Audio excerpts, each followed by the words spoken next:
All right, good afternoon. Thank you for giving me some of your time. I promise to be a good steward of your time today.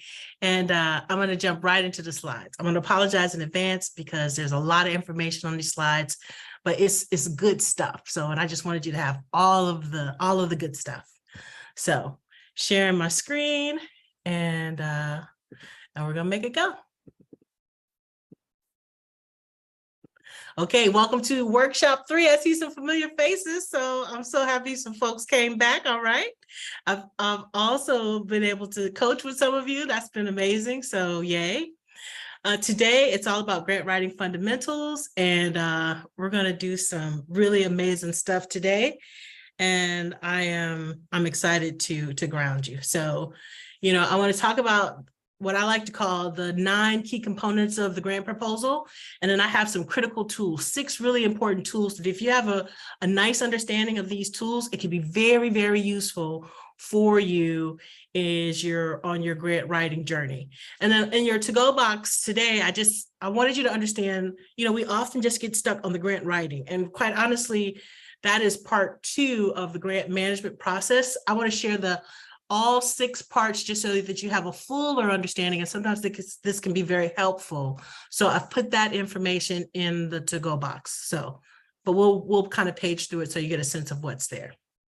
So I really want to ground you in why I do this work and why I think it's powerful, and I can ground you by talking about my own research a bit.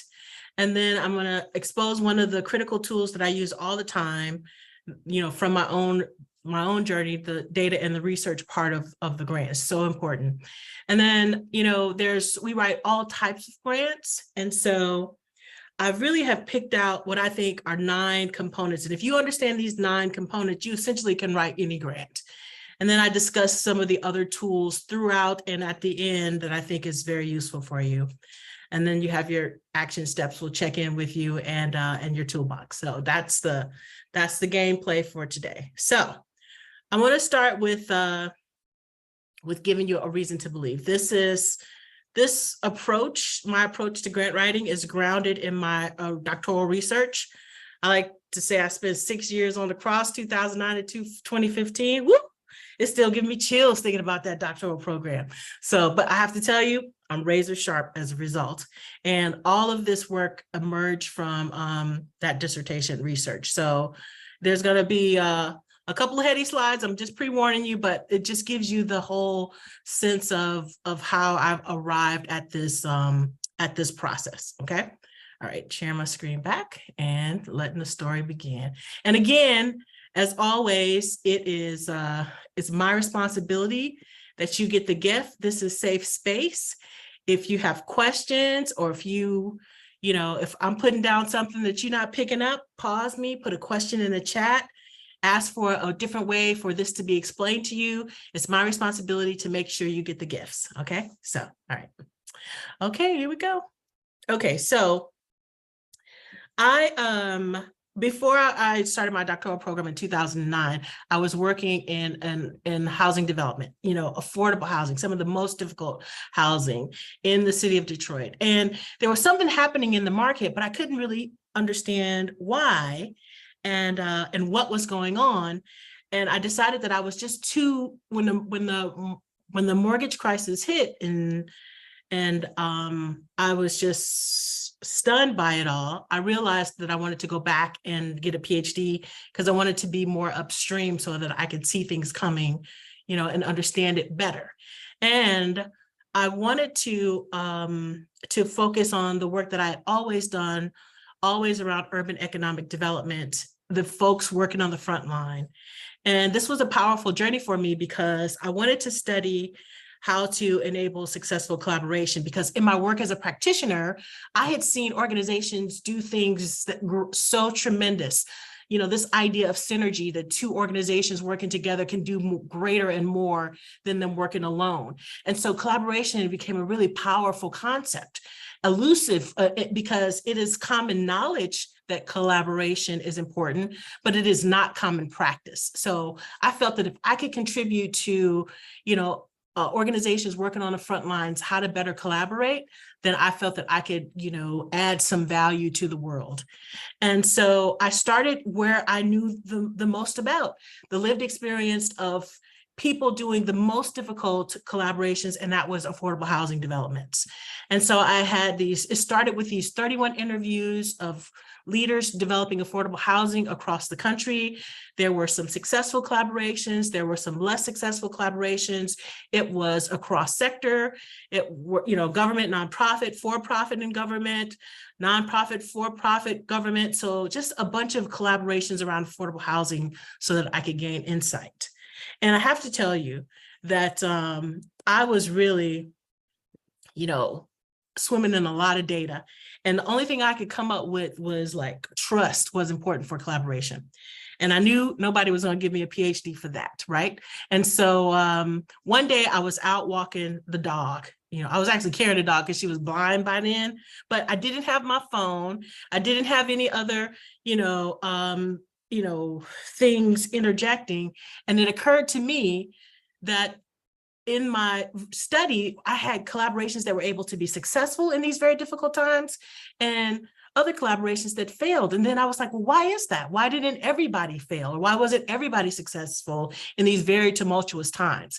And so I just started over and I started to analyze what happened when these leaders, reached an obstacle, when they confronted an obstacle. What did they do in order to overcome that obstacle? What happened? What did they do differently? All right, I'm sharing back my slides.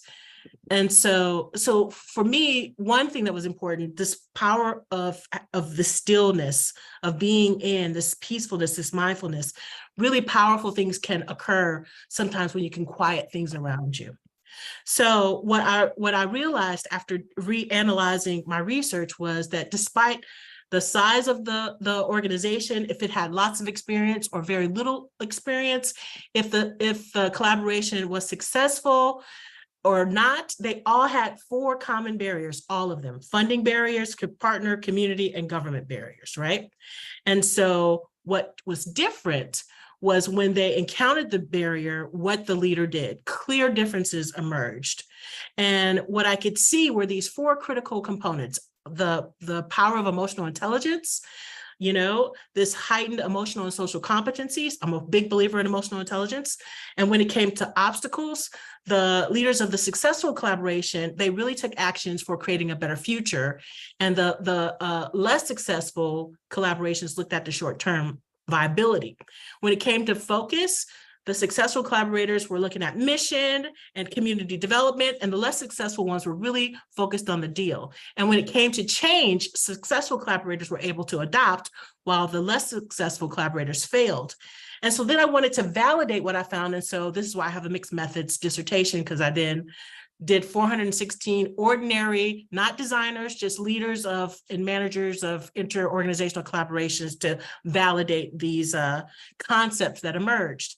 And the result of that work was the development of what I love to call the collaboration blueprint. And so from that, I created the ABCs of successful collaboration, and that I could run organizations through a boot camp, right?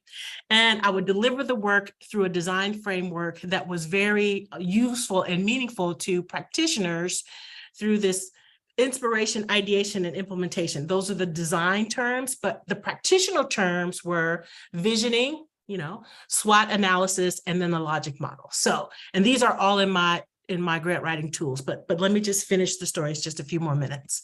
So these were the ABCDs of collaboration that I had to tell the organizations that they would retain their autonomy if they worked together. And they would need to be boundary spanners. They had to have a willingness to go outside of this collaboration to bring in needed resources into the collaboration in order to make it work.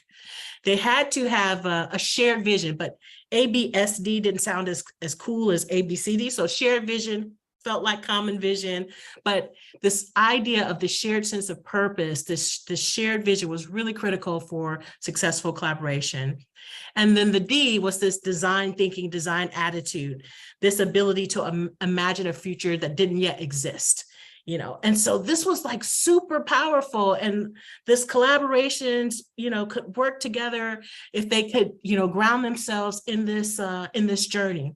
And what else emerged was this power of active listening, that if you're going to collaborate with an organization, active listening was really important.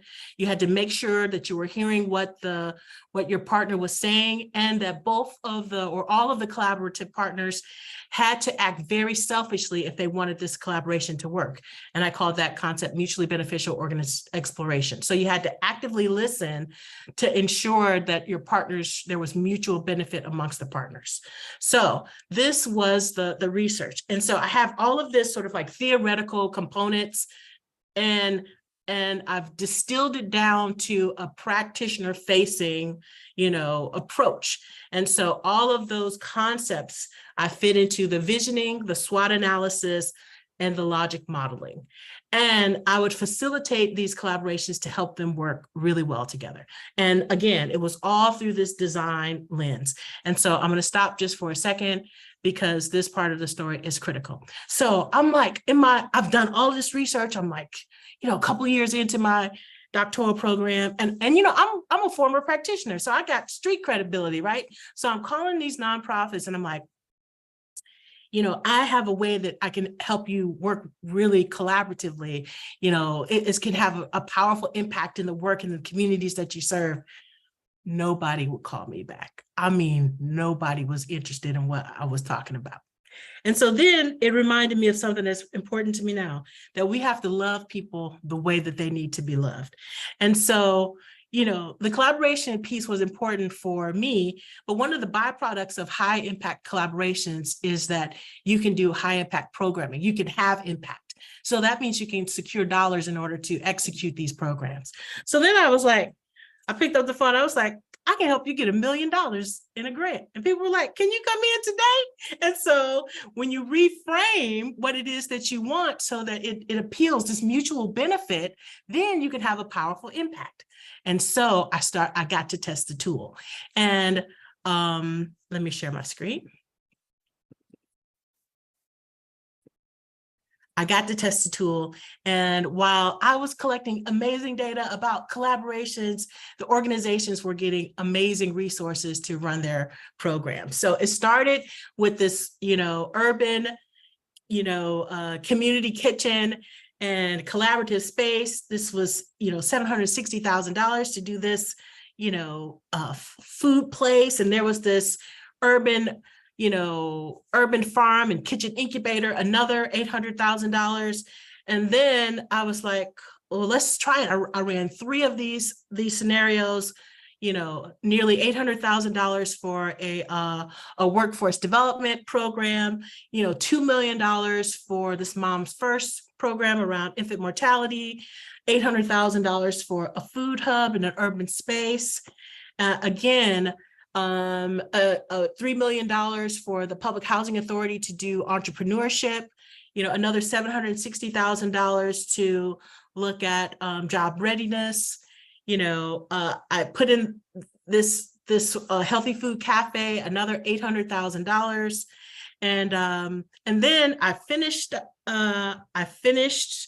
my program. I graduated. I went to a university to teach. And I wanted to make sure that the tool still works. So I would just kind of work with one organization. Maybe we would do a big grant. So you could still see in 2019, $4.4 million, another $800,000 for public market. And so the tool was working. And just as a side note, I'm going to talk about these critical tools.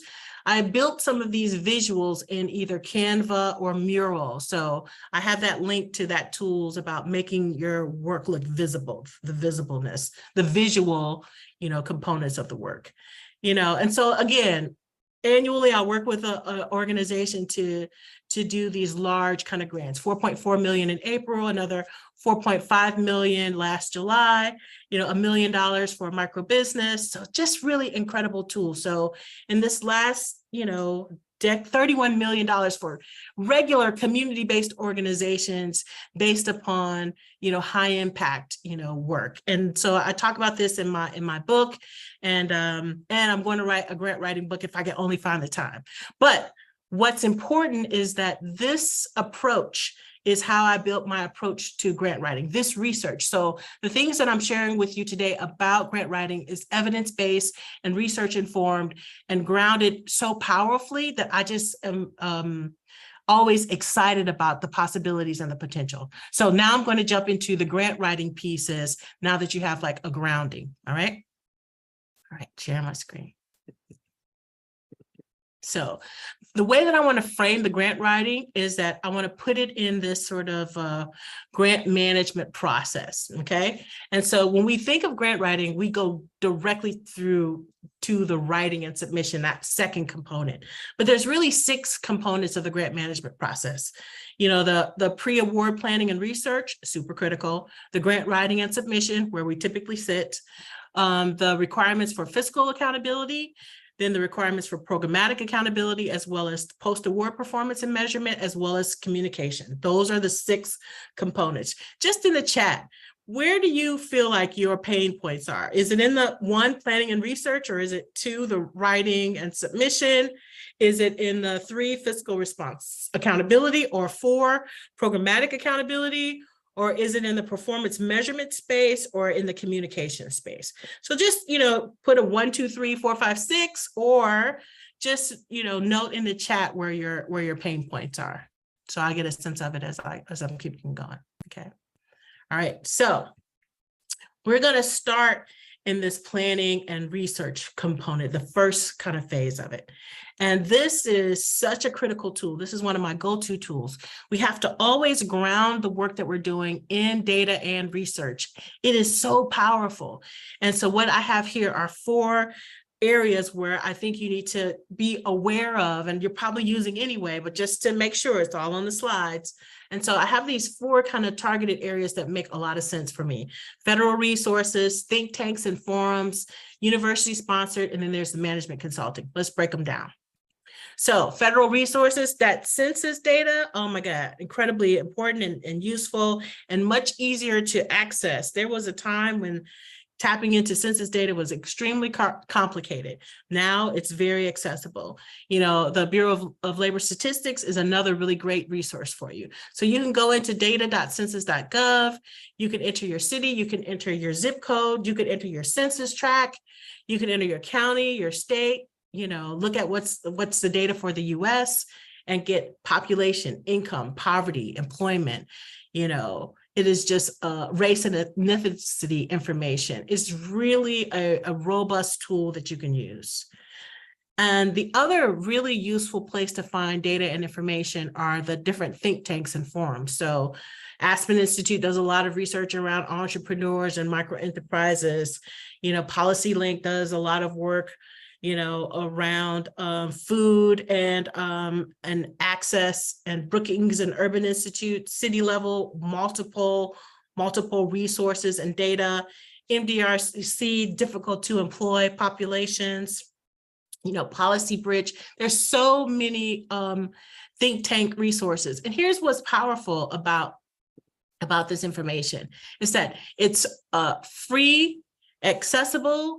You don't have to give them your email. You don't have to have a subscription. And some of the best minds are working on this information. So you don't have to reinvent the wheel. You just have to potentially read the summary, you know, the 1-2 pager. Then you can have access to the information. It's so robust. And you're not just basing your approach on what you believe, you're basing your approach on what the data is suggesting. And when you can say, this is not me just saying this, you know, very smart people with all these degrees and all of this data and information is validating this approach. We're just utilizing this approach because it works for what it is that we want to do. So when you can ground yourself in data and information, then you're able to really build a powerful argument as to why you have this approach. So for example, you read this research and it says that if you're doing, you know, employment training program, the data shows that the most successful programs provide stipends for participants while they're enrolled in the programming. Okay, if you know that the data says that, put that in your budget. because the data is showing that these are the things that contribute to success. And so now you're building your approach based upon things that work. It's a really powerful play. Okay. I'm going to keep going. So the think tanks are really super useful. Foundations is a treasure trove of information in these reports. If you go to these foundation websites, you just go and you can see the areas that they focus in. They have publications and reports available for free. And again, updated recent information is just such an amazing source that's available. Now, it's so interesting. The university sponsored, you've seen this. So lots of universities, whenever I'm thinking about housing stuff, I look at Harvard, their research place, they have this research space that's really powerful around housing. University of Michigan, all this issues around poverty and youth. And then they have this huge, marketplace of different spaces that you could find different resources and data and reports available for you. And it's super interesting because when COVID hit and I was trying to write program proposals during COVID, none of my data sources were valid anymore because the world was completely disrupted. And so, we get this information and it's a year old, but when in COVID, that didn't matter. So the management consulting firms had like 30-day-old reports, 60-day-old reports. I was like, this is amazing. And so again, sometimes your management consulting firms will put out these really incredible reports that you can tap into. So all of that is available for you. All those links are available for you in the slides. So, all right. Last session, we talked about grant sources. So again, your ability to look at multiple places to find funding is also a useful tool for you. All right, so I'll just pause and just see if there are questions from that chunk. Okay. Any thoughts or questions? I'm going to pause for a bit because I've been like talking a lot. Good. Hello. Yes. Yeah, so I just want to backtrack a second. So when you were giving the background information about the collaboration, so the service I got it. Was a collaboration service. So what you were trying to explain to the different organizations, how they could, the benefit of them working together. I just want to make sure I understood that beginning piece that you were bringing us into. Yes. So for me, it was as I felt I had cracked the code about having organizations work well together, working collaboratively. And I didn't explain any of the research component. I just knew how to deliver it and knew it was grounded. So I didn't say it. So first, based upon this research, we're going to talk about visioning. I would just say, what's the vision for this project?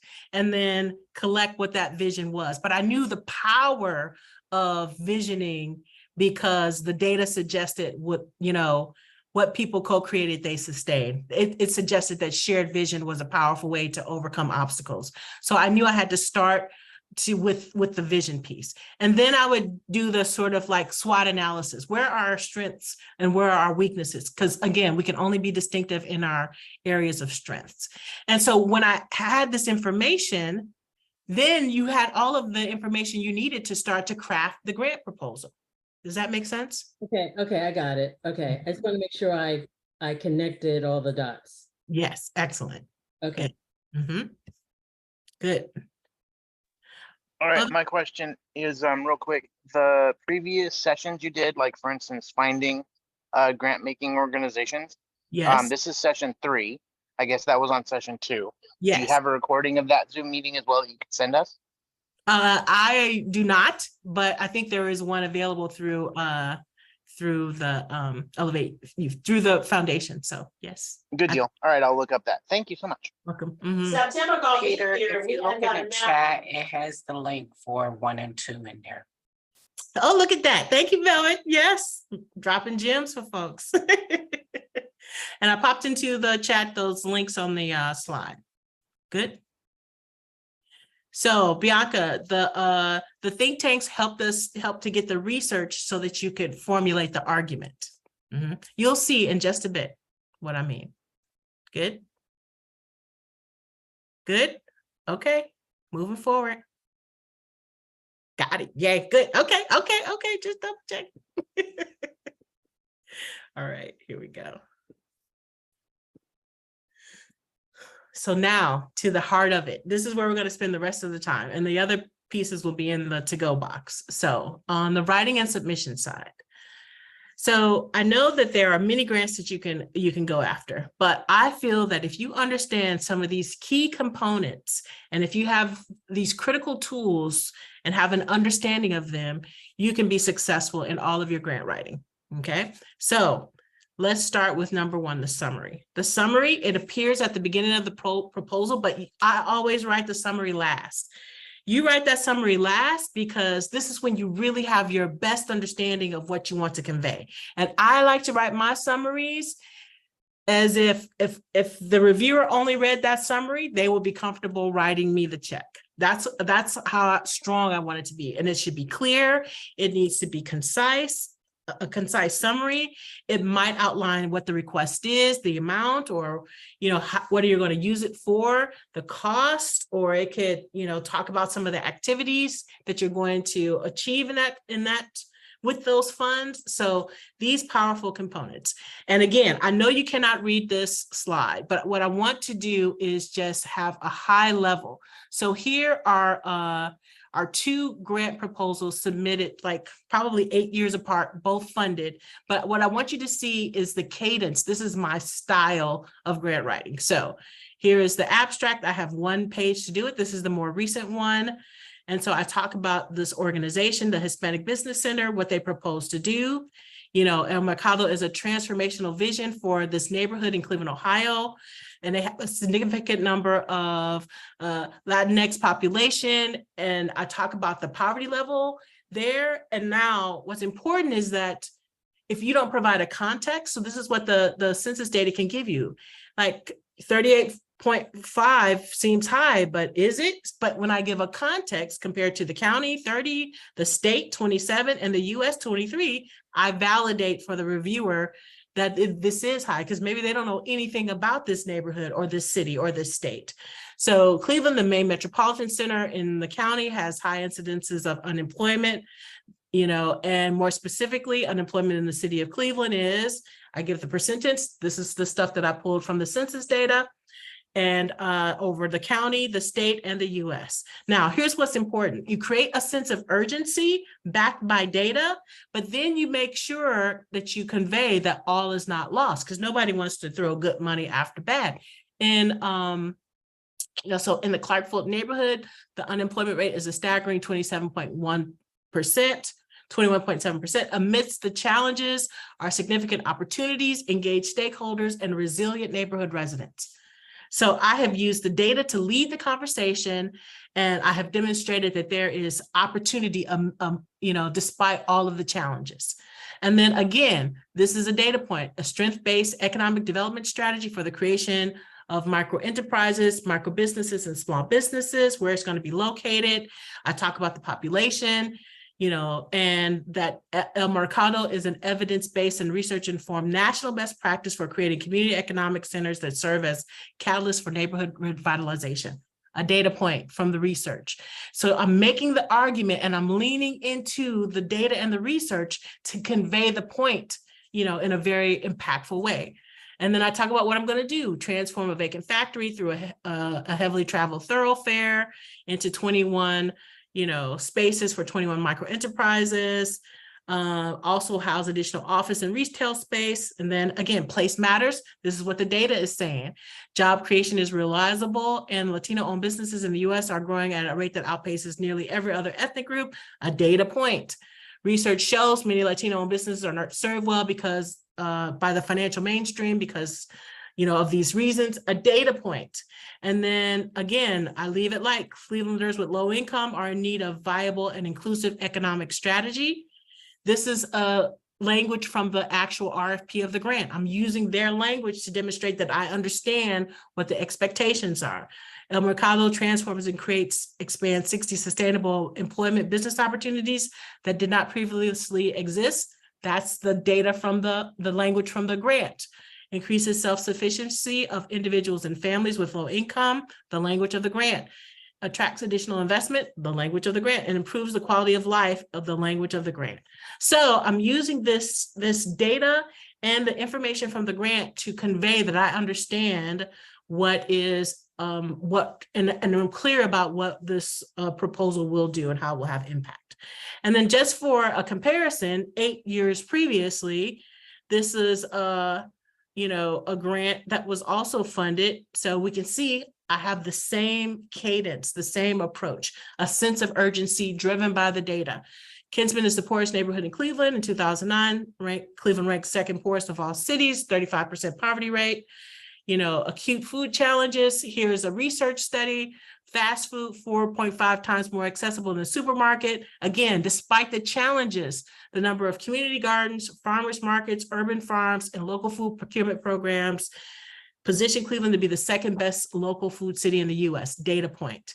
And again, I'm doing these components of the grant. I talk about what's going to happen, the different components and what each of those components will do, what the grant will do, train low-income persons from the community for the jobs, and again, language of the grant. So it is very intentional, the approach, sense of urgency, data-driven, and leaning into that data to make a compelling argument. I'm going to pause just to see if that makes sense. Natalie, how do you keep summaries in multifaceted projects? Beef, you write them and you iterate on them. It is so difficult to write short. It is much easier to write along something, but you have to write it and then you have to trim it, and so it's that iterative process that makes it strong. Good. Good? Makes sense? Good? Okay. All right, keeping it moving. Sharing screen again. All right. Here's just another example. Again, a convergence strategy for a local place-based, job-driven approach to increased earnings and employment, moving public housing residents from surviving to thriving. I just give them the bits that they need in order to feel inspired and like there's this possibility that this can be transformational. Number 2, the introduction. In the introduction, we often talk about the qualifications of the grant applicant. Maybe there's some background of the organization. So it could be when you started, maybe you did something significant in your existence, other activities or some accomplishments, how you serve and support your constituents, or how you've served and support others in your community or work collaboratively. So here is an example from a client that I have in Pittsburgh.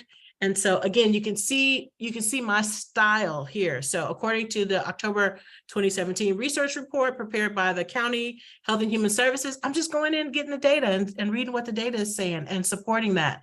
So it talks about this significance of gun violence. This is a gun violence prevention approach.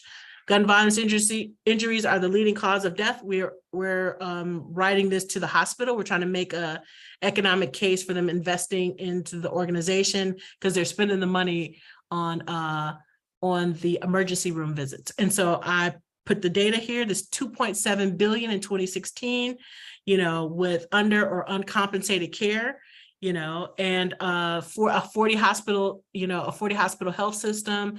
This cost them $19 million. So if they give me 10 million, they saving, right? And so on the right side, you can see it is imperative that we approach this public health concern in an evidence-based, research-informed, inclusive, and apolitical manner to impact the complex factors associated with gun violence prevention. And their program was this trauma-informed community development.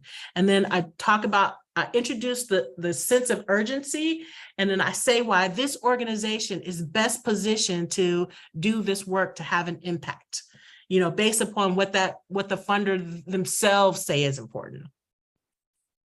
Okay, number 3, the need statement.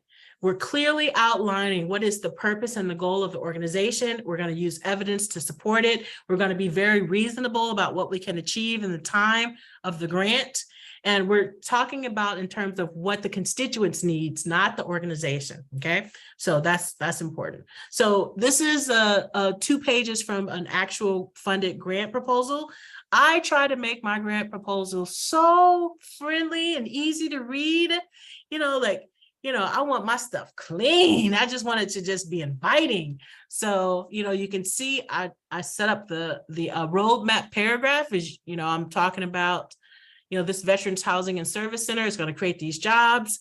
And it asked about the barriers and challenges, and I list them: high unemployment, high poverty, educational attainment, limited access to micro enterprises. And then I break them down into what I'm going to talk about. And I use tables. You can see in the footnotes, I'm going to zoom in. Sorry about that. Let me zoom in here. So you can see here that, I talk about the high unemployment levels, and then after I introduce them and put them into context, I put them in an easy to read table that's referenced. I didn't reference them in the summary because I only had limited space, but as I write out the narrative, I will put the references there. High poverty is here.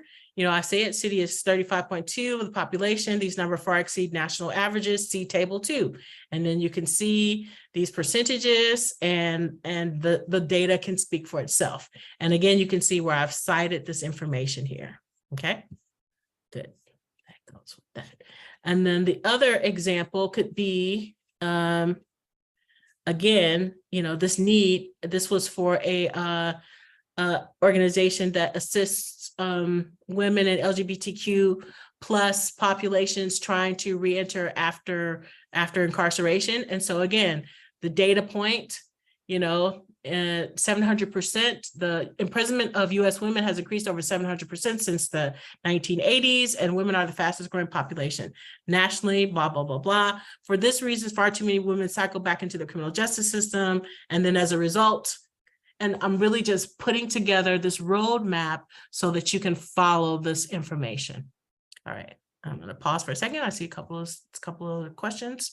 Most proposals have word character limits and have to be submitted online. Yes, the proposals that probably ask for 10, 15, 25,000, absolutely. And you still write them out and you still use data and research. You can't submit to tables. You won't be able to submit to drawings.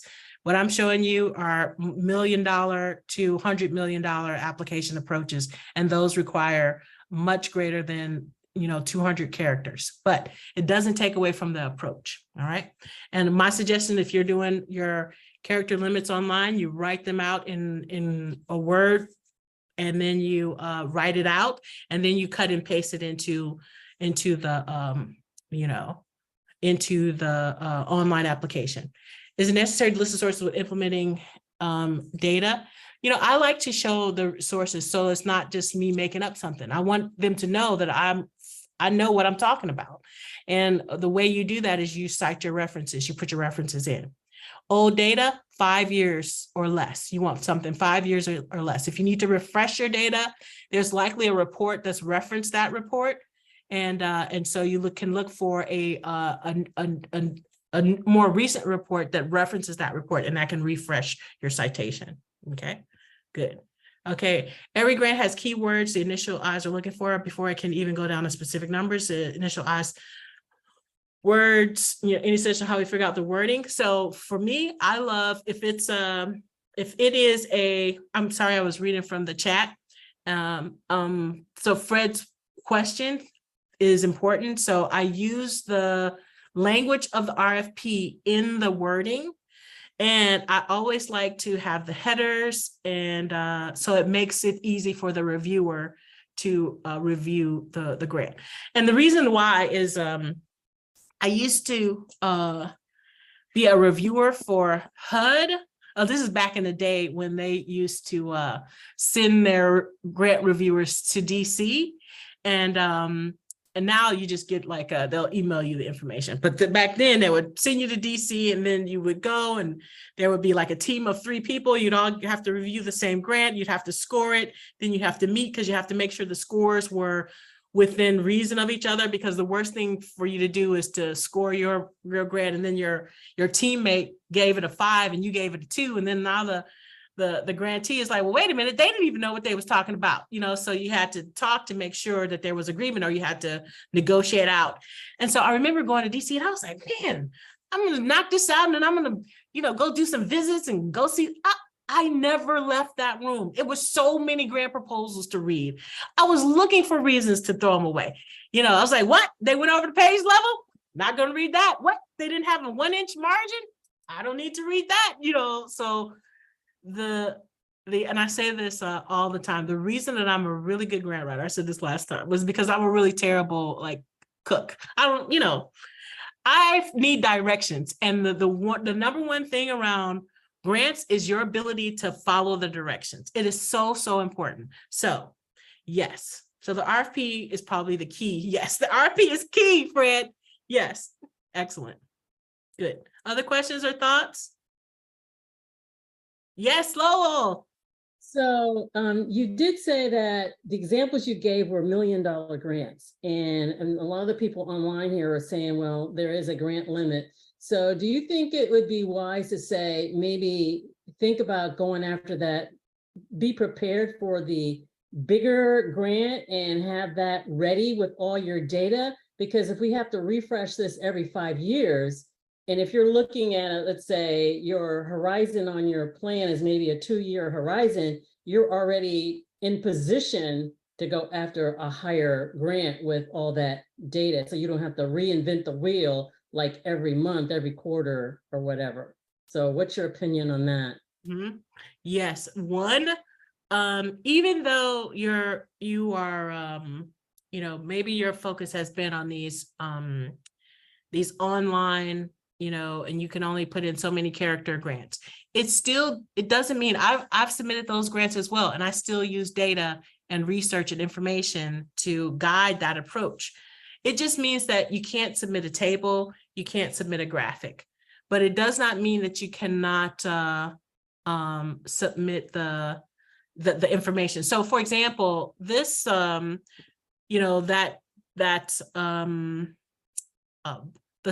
the submission for the justice impacted women was a grant that we had to do characters. So, but I still did the necessary research for it so that I can make these compelling arguments. It just makes your submission stronger.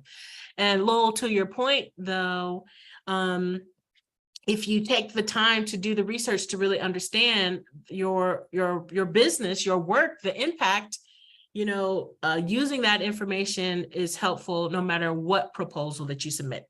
And yes, when you take the time to invest in understanding that, it is, it just helps continuously to replenish the work.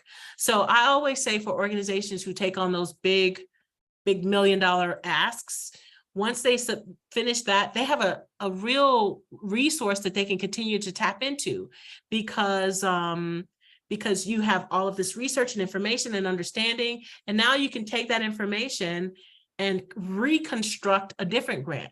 Another mistake that grant writers make, or organizations do in grant writing, maybe they think they can just submit the same grant to multiple different funders. And the essence of that, there's some truth in the essence of that, but you can't just, put a different name on it. You just have to deconstruct your grant and reconstruct it to meet what is being asked. My phone, so nosy.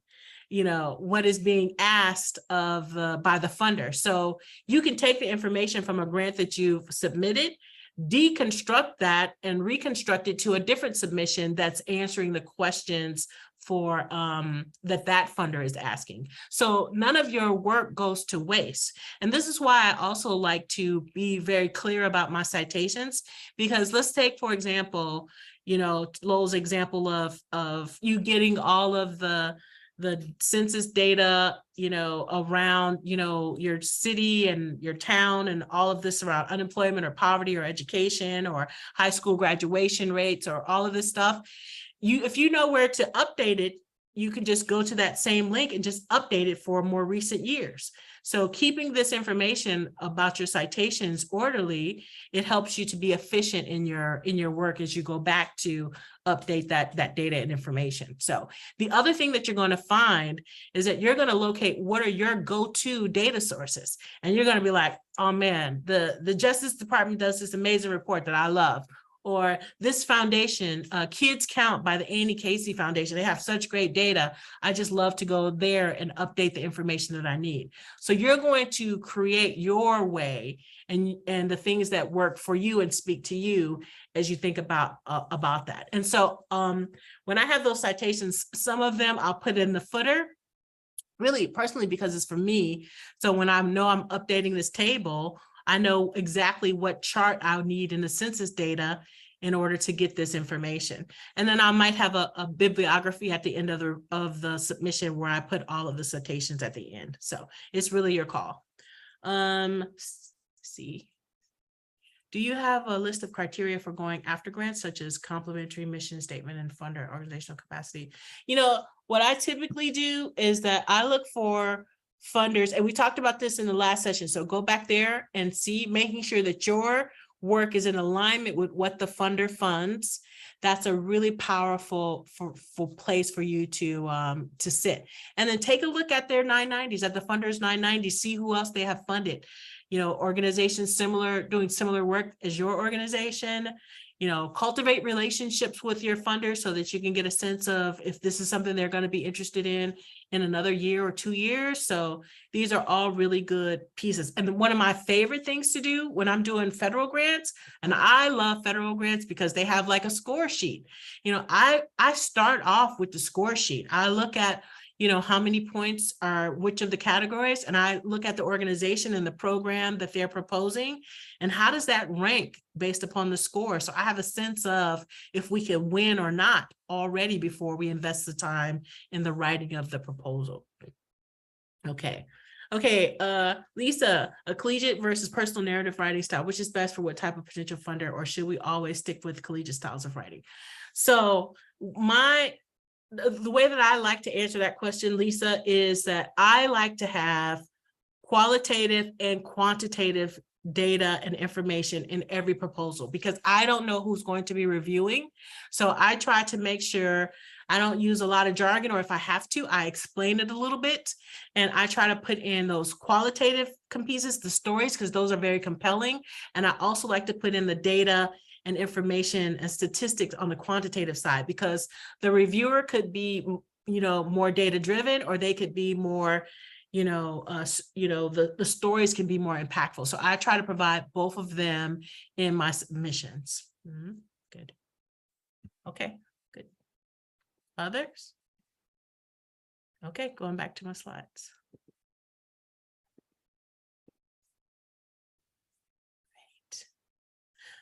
Okay, objectives. Number 4, objectives. Objectives, again, these are the outcomes of the different activities that you propose in the work that you're in the grant that you're seeking. You know, often problem-related outcomes of the program. You know, what's going to increase or decrease? What are you planning to reduce? You know, you're thinking about, you know, the who or the what or the when or the how much or how you're going to measure it. And, you know, sometimes that feels cloudy. So one of my go-tos is that I'm a super fan of SMART objectives. And so a SMART objective, specific, measurable, achievable, relevant, and time-bound. SMART objectives. And so we often have these, like, you know, the important things that we want to do. Housing, for example, housing for youth who have aged out of foster care. And so that's really powerful. That work is really good. But imagine if we could smarten it up: specific, measurable, achievable, relevant, and time-bound, to build 25 units of affordable rental housing for youth who have aged out of foster care in 2024. I have so much greater clarity about how you're going to move in the space. Smartening up that objective is impactful. Provide faster service. Okay, yes, I'm always down for faster service. But what does it mean if we could just smarten it up? You know, to reduce waiting time by 15% in 1 year. Okay. To assist justice impacted youth. Man, that's amazing. That's powerful. But What if we could smarten it up to create 50 new employment opportunities for justice impacted youth by 2024? Specific, it's 50 new jobs. It's measurable. It's specific. It's employment opportunities. It's measurable. It's 50. It's achievable. Well, we didn't say 5,000. We said 50. We can pull it off. We've done this space work before. It's relevant. Employment opportunities can be a way to assist justice impacted youth because it becomes difficult for them to find employment. And time bound, you're going to do it by 2024. Specific, measurable, achievable, relevant, and time bound. Improve healthy food access. Okay, yes, super important. But if we smarten it up, specific, it's community gardens. Community gardens is a form of healthy food access. Measurable, you're going to do 12 of them. Achievable, it's 12 of them. You can pull that off. You've done that before. Relevant, community gardens, is important for your neighborhood. If you're talking about healthy food access at the community level, time bound, you're going to do it by summer 2024. So smart objectives can be very, very helpful. So I want you to create a smart objective and pop it in the chat. It could be anything. It could be related to your program. It could be related to a saving strategy or exercise strategy. Specific, measurable, achievable, relevant, and time bound. Specific, measurable, achievable, relevant, and time bound. Smart objective, anything. Pop it in the chat. Let's see what you got.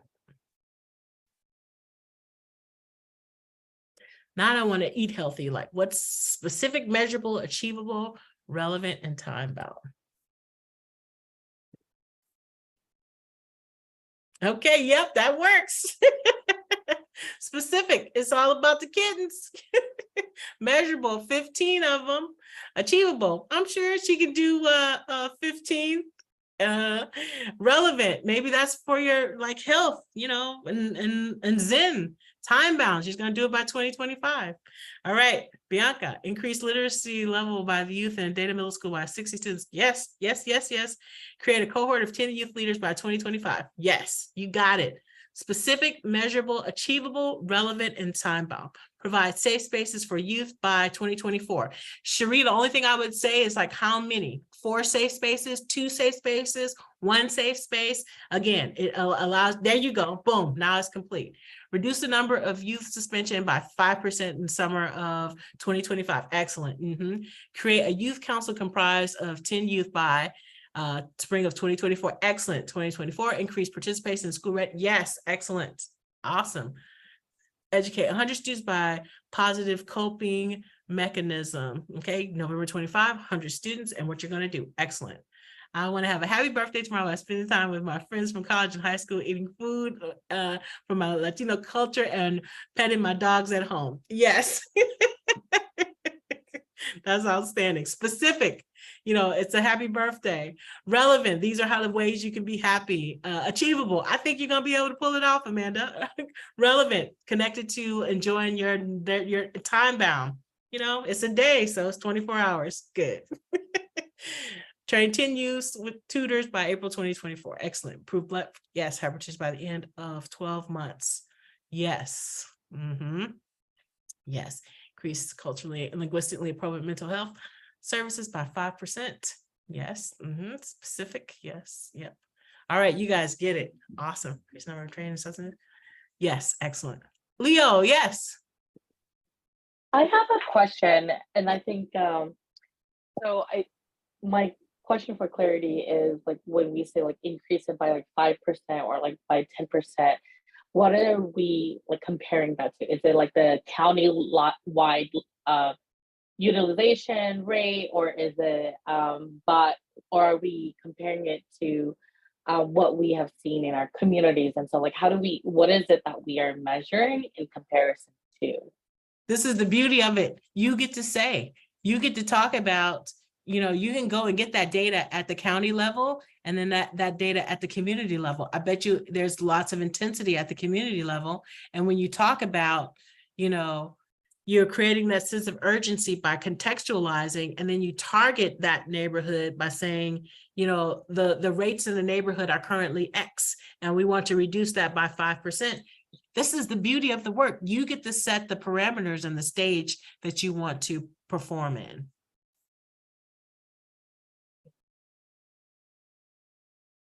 Okay. Other questions, thoughts?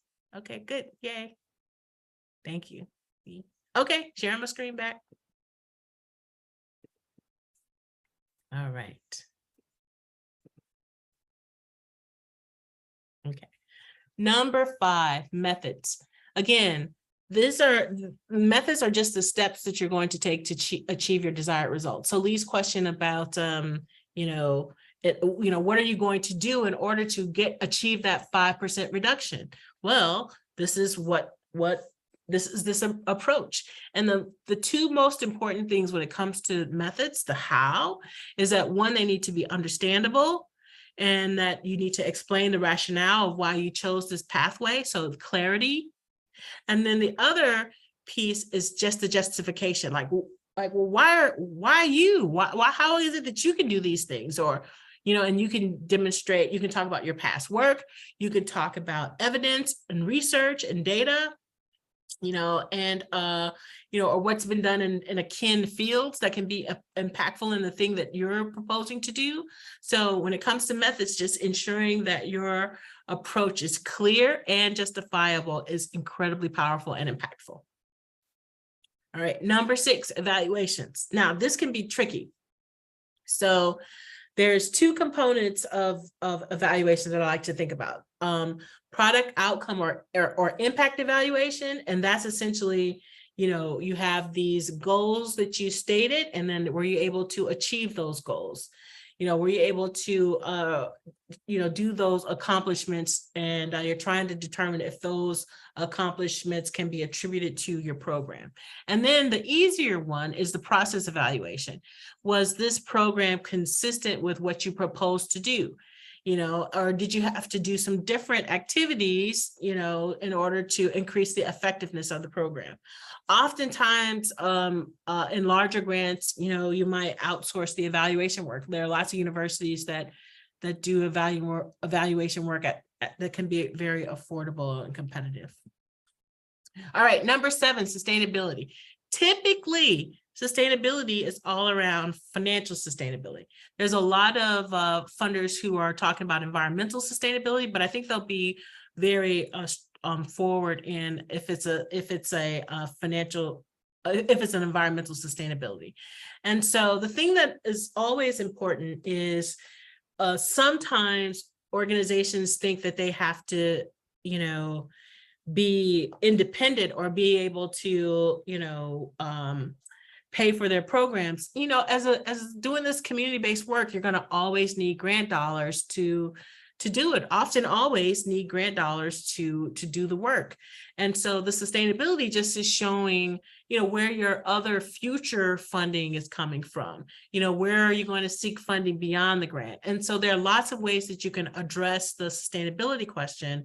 So maybe you're creating a social enterprise, or you're charging fees for services, or there are some third-party payers paying for the services, or maybe you're doing non-grant fundraising programs like special events and things like that. Maybe you're using your more profitable services to offset the cost of the services that folks cannot afford, or maybe there's some other expansion in your fundraising. For example, maybe you're looking at some membership strategy as fundraising. So it's really just thinking about, how you're building your pipeline, and that you have like a diversified funding portfolio, that you're thinking about these things. It's really just important that you're thinking about where you're going to go for some additional funding. Okay, I'm going to pause because I see something in the chat just to see. Okay, good. These are still SMART goals. Wonderful. All right. And then number 8 is budget and budget narrative. Really, really important. So the budget, again, it's not an actual, it's a budget. It's an estimate of the cost. You want the numbers to be as specific as possible. And they're typically like your personnel, cost categories and your non-personnel cost categories. And there are sometimes indirect costs, that's starting to become more available than it has in the past. And it's also important for you to have a budget summary where you provide a narrative that accompanies the number.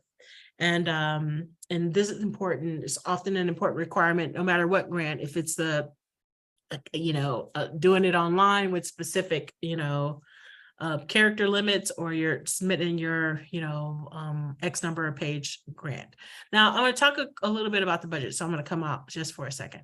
So what's important in the budget is that, you have to be mindful and thoughtful about the things that you need, because let's just say, for example, you did not put transportation costs in your budget, and you realize that that was a misstep for the organization, that your constituents really needed to have, transportation, Uber, and you did not put it into the budget. Now, if you want to add transportation to the budget after you've been awarded, you'd have to go back to the funder and see if that can be added to the budget, because the funder essentially bought what you put out in your budget. Now, if instead you had transportation in your budget and you needed more resources for transportation, and maybe you're going to reduce what you were going to spend on supplies and put it in the transportation line item, those things are much more allowable because you had both supplies and transportation in your budget. You're just making some modifications between those lines. And so those are often much easier changes to make in the budget because you negotiated. The funder bought both of those line items. Now, there are some cases where this is not true. So sometimes federal funders, if you say, for example, and this is a real example, you say that in this federal grant, 30% of the executive director's time is going to be utilized. And let's just say you had, 3 positions in this grant, and, you had trouble hiring those other 2 positions. And so now, instead of 30%, the executive director is working 70%, to cover. And so in federal grants, you really need to ensure that you have permission to make those modifications, because you limited to a specific 30% number. And essentially the government bought 30% of the time. So you would have to, in sometimes in these government grants, make sure that you can increase that executive director's time from 30% to 70%, so that you can ensure that those are allowable expenses. But that's often because if you've set what percentage, and so that you've given yourself a real sharp, component for the grant. So whereas something like a transportation or a supplies, there might be some more flexibility because both of those items are in your budget. Now, this is not to say that you have to be exact, because it's called a budget, not an actual, but it's really important if you keep and track your costs year to date, budget to actual. This really does give you great insight on how you can run your business, because no money, no mission. So the resources become very important for you all to have an impact. Okay. All right, good. Okay, and another piece about the budget, I'm going to go back to sharing my screen. I'm a big fan of a sources and uses budget. So this is just a kind of an example. In here, I just list across the top year over year where the funding is going to, when it's going to come in and what I plan to use it for. And so you can just see this kind of mapping out and how those dollars were used. And then in this federal example, the detailed budget doesn't exactly match what the federal form has. So you have to make sure that you can tie out all of this information effectively so that the funder understands how you plan to use the dollars. Okay, good. All right, and there was a question, yes? Mute. Hello? Hi, yeah. Hi. So I have a question. I'm good at the little fundraising and grant writing. And so we would piece together a lot, right? So we just did, a big camp, and I pieced together different funding sources. But as I was doing that, I had this shift in my mind. So, and I looked at, how much of this is addressing food insecurity? How much of this is addressing job training? How much of this is addressing whatever? And I had this idea, tell me what you think about it. Yeah. But looking at our organization, and we're very grassroots, mind you, but looking at it more like, how do we feed the kids across all of our programs for the whole year? I mean, it's not that much money. It's like $5,000. And like, should we shift from more projects? Because we're very multifaceted. Should we shift from project-based to like looking across our programs at our, mental health that we address, arts, whatever it is? Anyway, I'm just wondering what you think about shifting to that. Oh, thank you. I love that question. So here's what I've seen happen. Sometimes it becomes easier for organizations to go after funding in a project-based approach. Funders do love projects. And so, but it doesn't mean that you can't say, you can't pitch that your project is to feed everyone. And so, and it's easy to find, when you're searching for funders, who cares about food insecurity? And if you find a strategic point of entry for a funder, they care about young youth, and they care about that they eat, because they know if they don't eat, data point, they know if they don't eat, they can't focus. And they know if they can't focus. And so you're using the data to drive you and to say, what we want to do is make sure every kid in our community can have access to food, because then they can all do better. And so now you're like, and it's going to take $5,000 to feed, boom. Lots. You got me? So there's Yeah. nothing wrong with that piece, that approach. You just have to align your approach with the funder so that you can have a good connection. Now, the piece that I love about some of the thinking is that, funders have often trained us to put personnel here, put non-personnel here, but, really we need to understand that, we have personnel costs that we need in order to run the projects. And so, connecting those things are important. But I have to say, post-COVID, foundations have been pretty exceptional in understanding that we need resources to run our organizations versus just being, just for the project, that we have to have these overhead, that people run projects. So these are really great times for nonprofit organizations. So Can I ask one more question? yes, please. Yes. So also, I don't know, we're learning a lot through our projects, and I feel like it stops there a lot of the time. So like we get funded, you do your grant reports, but we really want to leverage what we've learned with our community, like to make it better. And so I'm really working on encouraging, I guess, like I said, those different, like the Food Security Coalition or mental health, but really engaging them to be long-term sustainable partners. So Yes.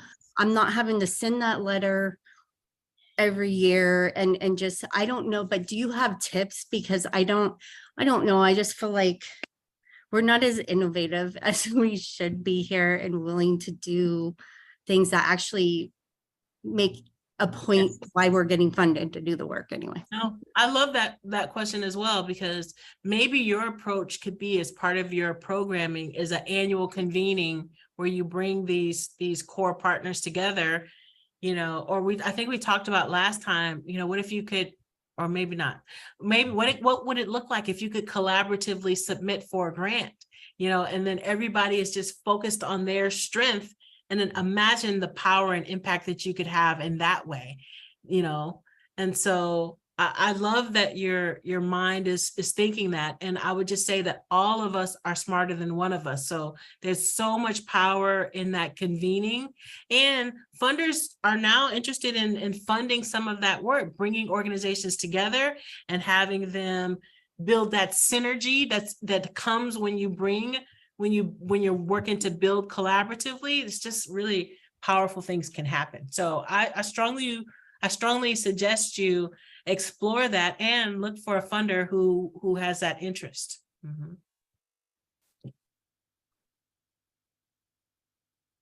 Okay, other questions or comments? Can we go back? This is Bianca. Can we go back to the evaluation slide? And can you just quickly just recap that one real quick, please?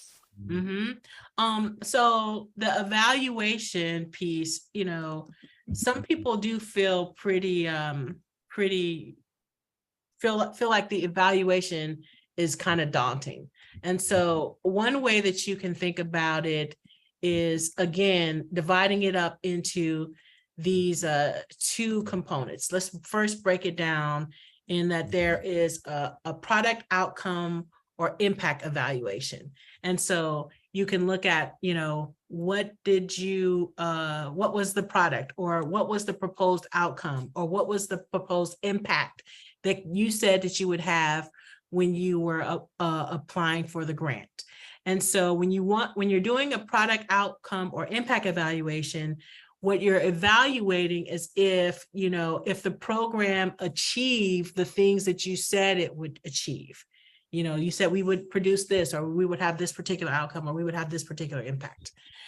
And in those product outcomes or impact evaluation, it's really trying to see if you accomplished those goals. Not only did you accomplish them, but then secondarily, is it causation or correlation? Meaning that did your work, cause that objective to be met? Or was it something correlated to your work that caused that objective to be met? And so those are typically your more complicated evaluations. Those often organizations will put $10,000 in their budget to hire, someone from the university to do their independent evaluation work, some independent contractor that does evaluation work to do those more complicated product outcomes or impact evaluations. What's an easier reach oftentimes is the process evaluation, and the process evaluation is, again, whether is really about, did you conduct the work consistent with what you said you would do? Did you do this many, or have this much change? So going back to Lee's comment about she's going to do potentially neighborhood level increase in, mental health something by 5%. So, and she was going to achieve that by doing 12 workshops, 12, 15 blasts, 5 somethings. And then you're just looking at the process and that, did you follow that process and was that effective? No, it was really not effective for us to do this over Zoom. We should have had more in person. People got disconnected. So these are ways that you can really pull out that type of evaluation. Okay, Nancy, I'm ready for you. Bianca, I hope that was helpful. Yes, thank you so much. You're welcome. And I popped that in the chat. Nancy, go ahead. Hi, I'm so sorry I was late. But I want to ask you, is there a percentage of, we just finished writing a proposal and evaluation was going to be scored pretty heavily. Is there a basic percent of the budget of the overall grant that you should look at for evaluation? Yeah. I think that funders at a 10% would feel very comfortable in a 10% level of an evaluation. Some of these evaluations, you can see what also the cost of some of that evaluation just by reaching out to the potential university or potential consultant that does evaluation work. Mm-hmm. Thank you. You're welcome. Okay. Talk a little bit more about feasibility study and how to write it in a grant so it reflects more community-based participatory research that will eventually lead into a community project versus basic research project. So say more. So is it you want to do a feasibility study as a part of your deliverable? Is that what you're thinking? Because that is a powerful way forward, in that you just could make it as part of the programming. If you allocate those what I would do, I would make the argument that that in order to, in order to make sure that the work is community driven, that I would want to do a feasibility study that engaged the neighborhood residents. They were conducting some of the research and helping to decide what the pathway for what the solution would look like. And then based upon those results, that would move into phase 2 of the work. We would start the implementation of what was uncovered in the feasibility study. We would take the first 3 months to design, conduct, and evaluate the feasibility study. And then we would take the next, 2 months to figure out what would an implementation plan would look like. And then we would use the last 6 months, to do the actual implementation. These work also really well in multi-year projects where you're saying, this is what we're going to do in the first 3 months. We're going to, test it. And then when we find out the thing that works impactfully, this will be the implementation for the remaining 18 months. So in my experience, multi-year grants work really, really well in including budgets, budget resources for feasibility studies. Yes. And I'm sorry, Dr. Madden. I actually pressed the wrong button, so I had to rejoin. But so a feasibility study then should typically be a year in terms of a proposed project. And then are you also saying it should be an additional year of evaluating that process? So it really should be a minimum of a 2-year project. Is that what you're saying? I'm saying that 2 things. One, sometimes funders will fund a sort of like a pilot or planning grant, and so if that's the scenario, this is perfect. Okay.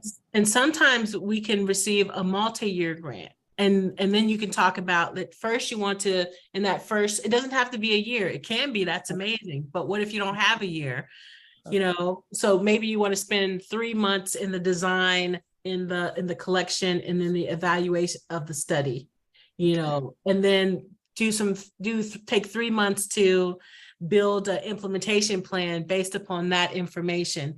And then you want to implement the program, phase 1, the next 6 months, phase 2, year 2, quarter 1 and 2, and, phase 3 is in year 2, quarter 3 and 4. So you can make the argument that first we want to better understand organically and authentically, then we want to, figure out an evidence-based solution, and then we want to implement that solution. I think that you can make a compelling argument, especially if you have the time. Now, often what I've seen is that it's a lot of work.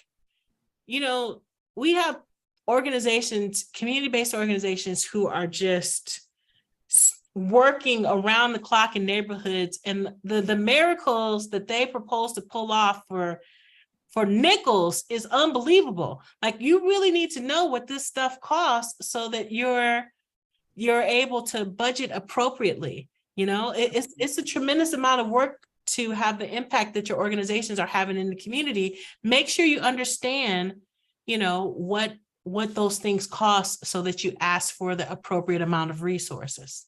Does that make sense?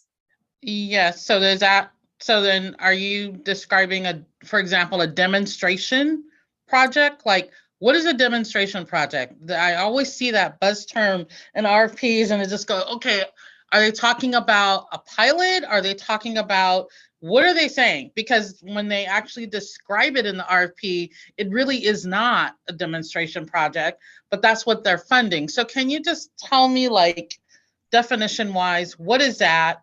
And what does the funder really mean? So it's true that they could call it a demonstration project, and it could be a pilot, or it could be the ability to do some sort of feasibility study and then have some component of implementation. And here's the thing that's most important. If you feel that a funder is not being clear in the things that they're asking for, if you ever having those moments of, pick up the phone. I cannot tell you how accessible, even government. I had a question about, something in the RFP. I was like, I need to talk to somebody, and there's nothing wrong with that. They're this powerful, and you're creating a connection. So if you don't, this doesn't have to be mystical or magical. It just needs to be clear. And it could be that as the funder, you think it makes sense because you've been writing up this RFP or, you know, editing the same RFP year over year. And so you're like, oh, of course it's clear because that's you live in it. But as a person from the outside, you're like, I really don't understand. And just for example, in a lot of these government RFPs, the person who is responsible, they have their email, they have their, you know, phone number. And even for funders, there's a lot of Zoom, you know, seminars or sessions that you can ask these questions. Put it in the chat, push them. Their job is to give you the money, and you want to make sure you put together an impactful way, you know, to do the work. So push, change your mind and get the things that you need, is what I like to say. Yes, excellent. Okay, good. All right. Other questions? Okay, back to my slides. All right, we were at budget. Okay, number 9, partners and letters of support. So important. So your collaborative partners, you know, identified submitting letters of support, you know, and this is given their evidence of their commitment to the project. And also the letters can kind of cite their different roles and responsibilities for the project. So if this is a written grant where you get to put in tables and things like that, one of the things I love to do is to put together the table. I'm not only, you know, submit who's the partners, but I'm going to put a table together because I'm not sure who's reading the proposal. Do they know what a fabulous team I've assembled to help, you know, pull off this program? So, you know, and I'll just copy and paste something from that organization's website just to tell the person who's reading and reviewing the grant that I've been very thoughtful about assembling the team because they bring very specific things that I need in order to be successful and to have impact. So, so yeah, I'll put the table together when I have doing the written summary so that the reviewer is clear about the roles that the partners are playing and their importance. So, okay, and then 10, the critical tools. So we talked already about the data and the research. And when I was showing in the beginning my own research, there's the design tools. So if you're submitting, you know, it's always interesting potentially to put a graph or a visual that can help explain what is proposed. But again, if you're doing your online submission, you really don't have the ability to submit that. So here's just some of the tools that I love. Canva is like a graphic designer in a box. Mural is just your digital whiteboard that you can create things in and you know, create diagrams from that. We talked about the SMART objectives. And so the only other tools that I think are really, really important in the work are the SWOT analysis and the logic model. These, again, are super important tools. So again, as you know, the SWOT analysis, strengths, weaknesses, opportunities, and threats or challenges, because sometimes threats feels like a lot. And we're going to spend a lot of time on SWOT analysis when we talk about strategic planning fundamentals on October 24th. So more on this subject. And again, the rationale for the SWOT analysis is that you know your strengths. You can only be distinctive in your areas of strength. And if you leverage and lean into those strengths, it becomes very compelling, the argument that you can make.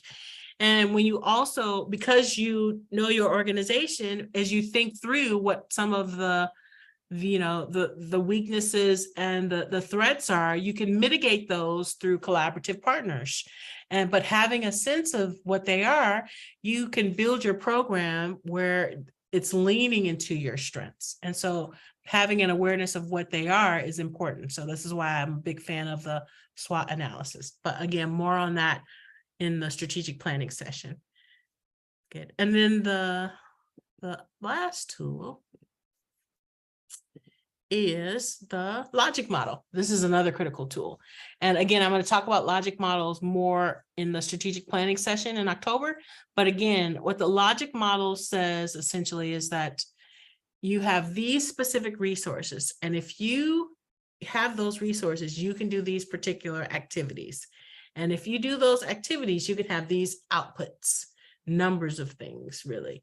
And if you do those outputs, you can have these outcomes, what changed or what increased or decreased as a result. And if you have these outcomes, you can have this impact. That's sort of like the transformational change that happens. And so I love, love, love a logic model. You can start anywhere in the logic model and move forward and backwards.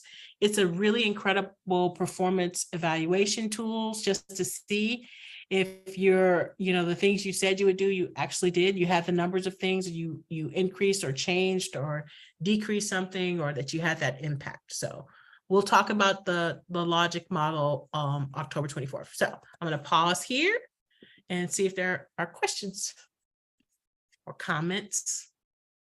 Okay, sometimes I feel the logic model works better with direct services program versus policy-driven programs. Could be, but if your policy is sort of like you're going to, so where I always have organizations start is in the activities. And so even if you're a policy-driven organization, you still have activities. It could be, I don't know, voter registration, maybe organizing something. So those activities, and then what is going to be the output, the number. So you're going to try and do 12 events a year. You're trying to engage 500 people. And then when you do that, you increase awareness, you increase. And so you can see, even though these are policy components, you can still use the logic model to kind of pass it through. Good. Other thoughts or questions or comments?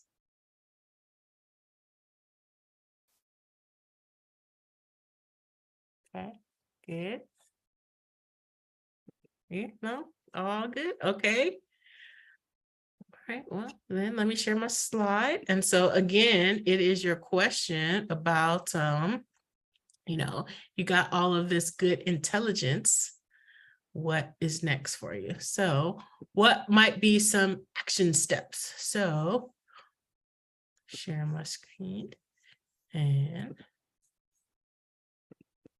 in the chat, before I go into the toolbox, in the chat, based on some of the information from today, what's something that you can do in the next 3 days or 3 weeks or 3 months that you can really put this information, into action, Next 3 days, 3 weeks, 3 months.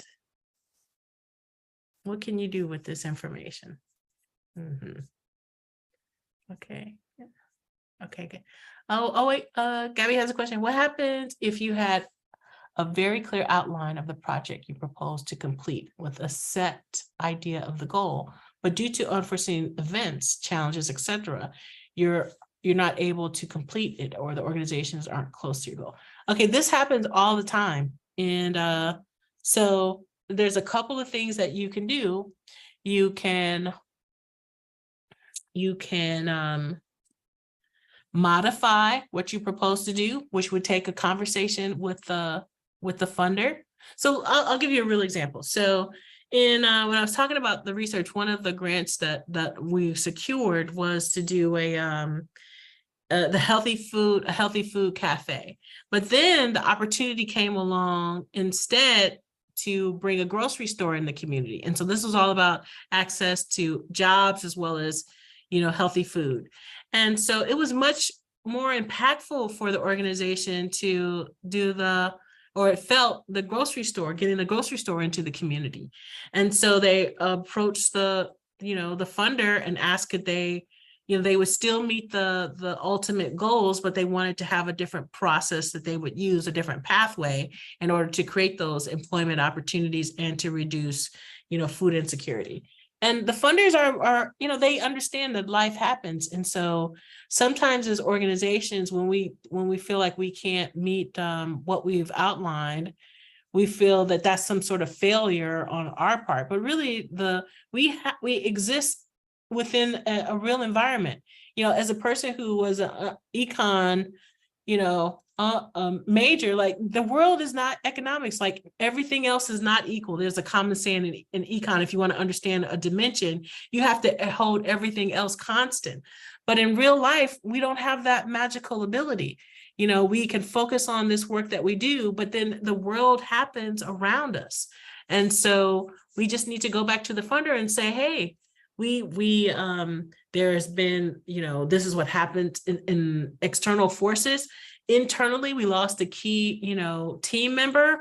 You know, there are so many things that can potentially, you know, mean that we need to pivot, you know, change courses, do those things, and just have a conversation with the funder and just demonstrate that you're still committed to the work, but these circumstances, you know, have forced you to take a different approach. That's perfectly okay. Thank you for that answer. And I guess to clarify, because of course that happens all the time and I appreciate that. I guess my question, you mentioned that, you know, you would reach out to the granting or agency and discuss those changes and get them approved. I guess my question is like, what is the tipping point into like, this is an okay kind of pivot that doesn't need an approval versus, okay, now we need that approval, right? So what is that kind of balance that you're weighing? I would argue that we know when we're off the farm, you know.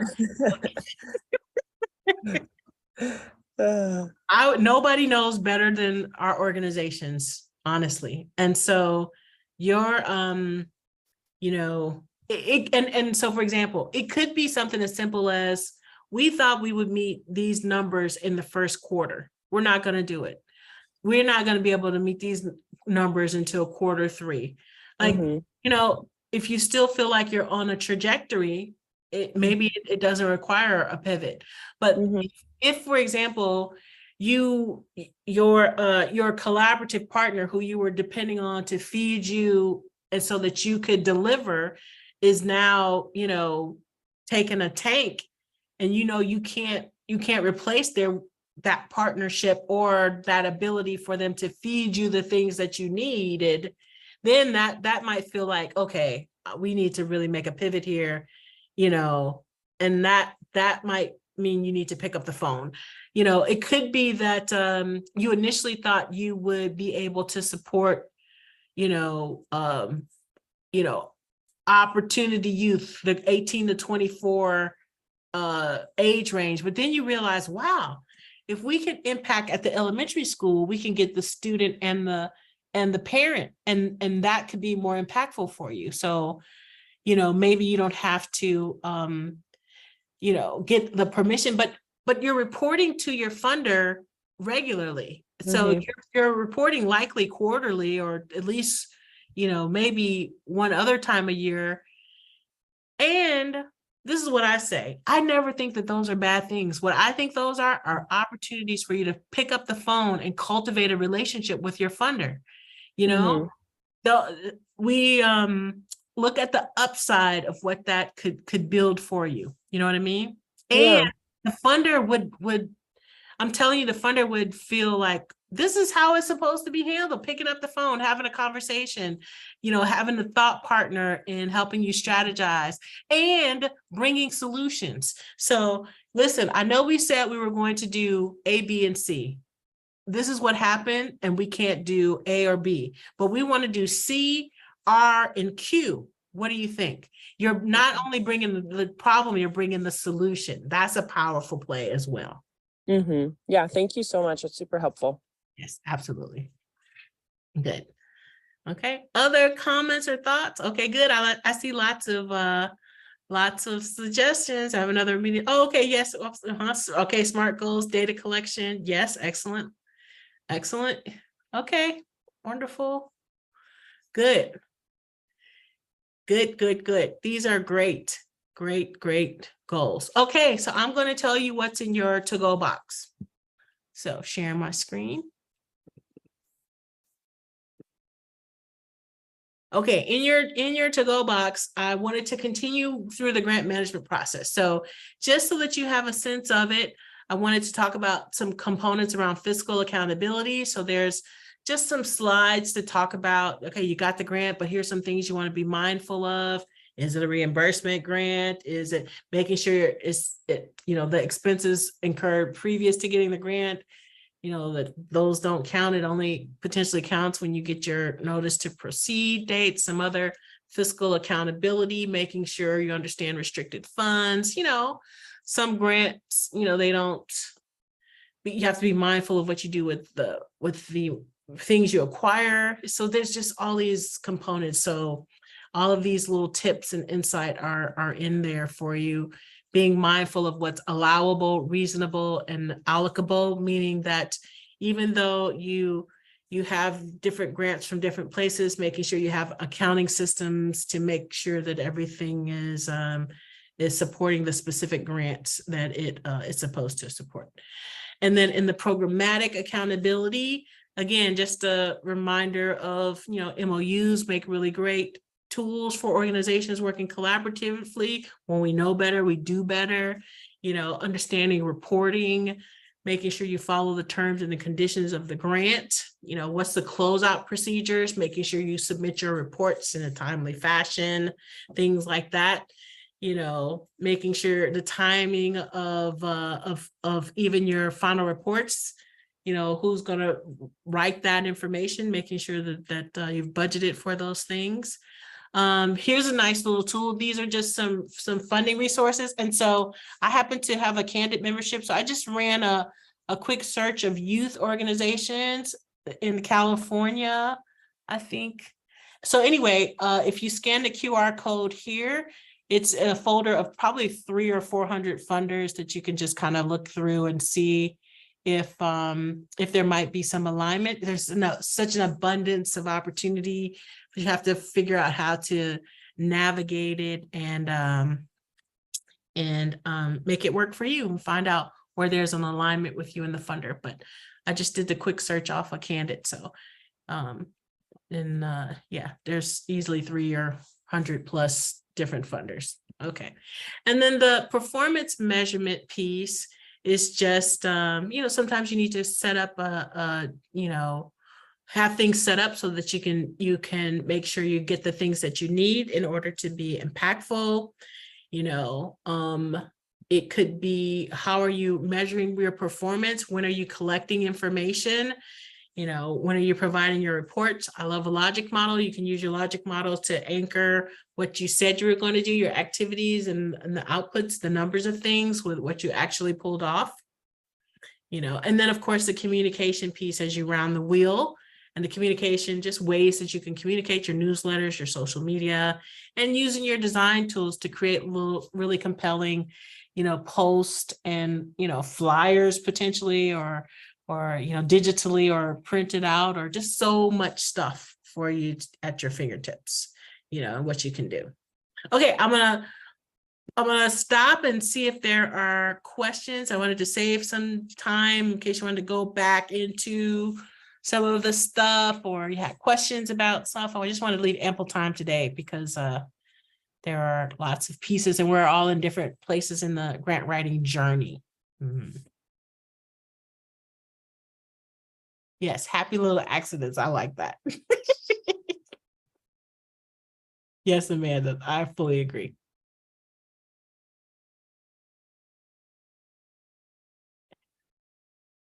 The toolbox, I think when the recordings get sent, the foundation will also put the information in the slides. So you'll have the access to the slides. And was everybody able to use their phone to access the QR code? Good, excellent, good. I just did a download and I'm like, maybe it could be useful.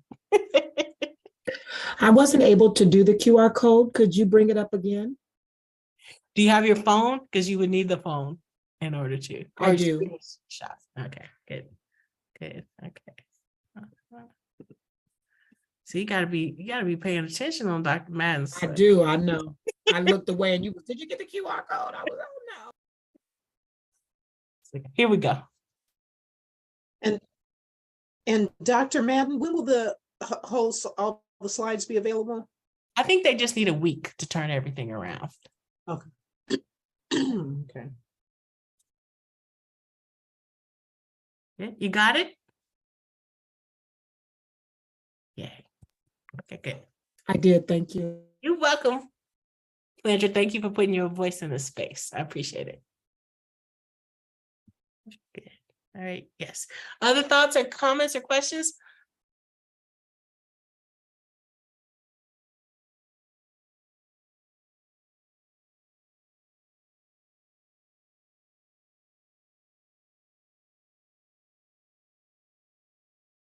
You're welcome. Good. Nothing. But well, I saved this time and now you're not gonna use it. You're welcome. Yes. Kimmy, yes. I mean, since no one else is using this time, I guess I get a little bit of you to myself. No, I Yes. was just wondering if you had any just strategies or thoughts or pro tips to like when to layer in the grants. Like I know one's coming up that's about to end. I'm gonna search up for something there, but I don't want to like duplicate the work. You know what I mean? Like I don't want to. So do you have any kind of thoughts around that in general about when to do that? Let me say that is some work always, because one, you always have to be raising money, always. And so it's like when we talked about last time, the fund development strategy, where you need to raise, I'm making up a number, $300,000 in foundation dollars. And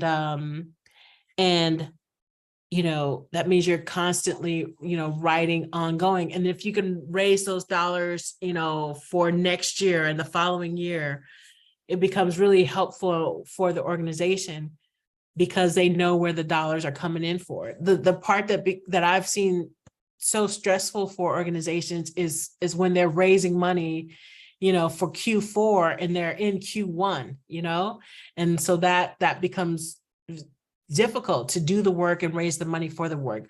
So Kimmy, my suggestion is that, always keep those submissions in and going, cultivate relationships with funders, so that they know the work and the impact that you're doing, so that, you could have adequate resources to do the work. Try to fundraise a year or two ahead. And I just love that, funders are rethinking what it means to invest in community-based organization because they see the power that you all are having in the communities and the impact, and that you need sustained dollars and support in order to make it happen. So, I just, if you're able to, I say go get the money all the time. I know that's terrible advice, but I just think this. No, that's good. It's really validating because I'm like, okay, well, we're funded through next year, but like I'm trying to get this grant that's through next year and the year after. Yes. And I just want to, am I doing the dumb thing? Okay, good. I'm doing the right thing. Thank you for Yes. confirming. Thank you. And then, if you have a little bit of a breather that the money's in place, practice building individual support. Start thinking about other types of supporters so that you can start to diversify your funding pipeline. You know what I mean? Yes, thank you. We're finally getting capacity for that, bringing a fund development person on so we can start moving that out because there's so much on my plate coming in as the new ED and only been here for less than a month, right? So I'm like, I need the help, all the help I can get Yes. to keep it moving and be sustainable. Thank you so much. No, absolutely. That's a great question that can be impactful for others. So thanks for putting your voice in this space. Lowell has okay, let's go. So I have a suggestion for the budget narrative. Even though it's an estimate, it's really good to show your thought process so it doesn't sound too ridiculous. And because I have an accounting background and I overthink way too much, so I have a tendency to be a little bit too detailed in my budget narrative. But my suggestion to everyone is, as long as your assumptions make sense, just have your assumptions make sense. You're never going to be accurate, because if we could predict the future, we certainly wouldn't be here. We'd all be rich. But anyway, that's my suggestion. Just have your assumptions ready. No, that's excellent. It's important because that's one of the reasons why I love a logic model, because I'm like, give me $1 million, I can change the community. Well, that's what the logic model does. It tells who's looking at it how I'm going to get from dollars to impact. So yes. I have a question, and maybe this has already been passed. I just joined in. I'm a new ED for Frontline Catalyst. It's a newer organization, so we don't have reserves. And people say, "Oh, you just pay from your indirect," but when you're still trying to fundraise and build an indirect and reserves, what kind of strategies would you suggest? Just trying to layer. I'm doing everything from program to operations to hiring to fundraising to grant writing. And I'm looking for trying to get like a part-time grant writer or someone who's really passionate with our mission.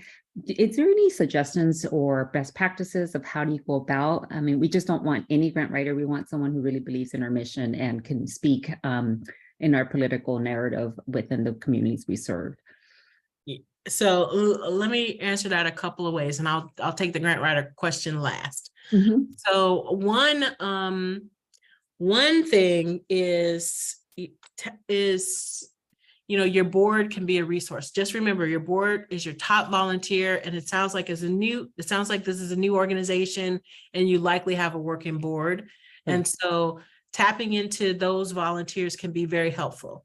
The other piece is break down the programming, into project based. So Natalie was on earlier, and she talked about, as a small organization, sometimes going after funding for projects help you to build the organization. And so maybe your organization has 4 pillars or projects, and then you can think about, here's what it takes to deliver project 1. And then you're funding the, what administrative support you also need to pull off project 1. And so really what is real for the nonprofit sector is that we really need to practice our cost accounting. And so sometimes it's not always a great habit to just throw all of your personnel into personnel and all of your non-personnel into non. It's really more impactful to say, here is the project, and here's how it touches, the personnel, so that you can say, well, 10% of my time is spent on this particular project. 50% of my project manager of A is spent on project 1 and 2, and so that you can allocate the costs to those, administrative, that overhead, so that you can accurately reflect what it costs to deliver the program. And then that helps you to start to raise those resources so that you can fund those programs. Now, the grant writer question is always tricky because, and I think we had this conversation last time about the grant writer, this ability to get someone to deconstruct the grants and accurately reflect what the organization is trying to achieve. And finding those folks to do that work, it definitely can be tricky. So this is the beautiful thing about having networks like these. You can find out, well, who is using whom, and have they been impactful for you? Or maybe investing in a grant writer to write a big grant, a more complicated grant, and then using that treasure trove of information to repackage lots of smaller grants. So sometimes that's an approach that organizations will take. In some cities, they have, businesses who do grant writing. I always suggest, see if there's sort of like a nonprofit management, graduate program, at a university near your city, and talk to the faculty person teaching the grant writing class. Is there something that the class could do as a volunteer piece? Because again, from my ABCDs of successful collaboration, mutual benefit, the students get access to real world experience, the organization gets the benefit of the student work. So there are lots of ways that we can work at getting this right. Yes, I keep telling myself I should just train like troop of volunteers, a troop of folks who know how to grant write. And I try to do that stuff. This is part of the reasons that I've designed these graduate programs to do some of that training, but it's good. So just don't be overwhelmed by the work. Just be motivated and encouraged and inspired as you always do. And that keeps you in a good headspace for the difficult work that you all have signed up for. All of y'all put your hands up to do this hard work. So I'm here to give you some resilience so you can see it through. Thank you. Yay. Other questions? We got a few more minutes. Or maybe 7 minutes. We can do one question in 7 minutes. Dr. Madden, can you talk about evidence-based and sometimes how it's a little outdated? And so you have to talk more about best practices. So when is it appropriate to do that and when is it not? Especially dealing with federal grants, CDC, et cetera, SAMHSA, they always want evidence-based, but it's so old. I mean, and sometimes depending upon your topic, it's not relevant anymore. So then you have to talk about best practices, and then you have to hone in on what you've done before, talk about your evaluation that worked. So can you just explain to me, how do we dance around that?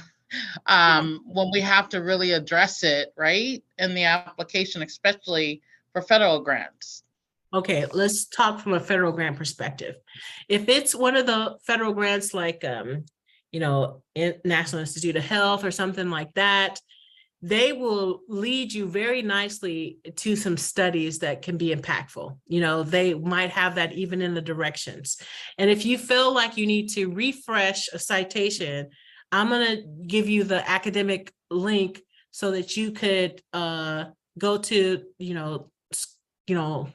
Google Scholar, put in that dated report to see who has referenced that report to refresh your citation.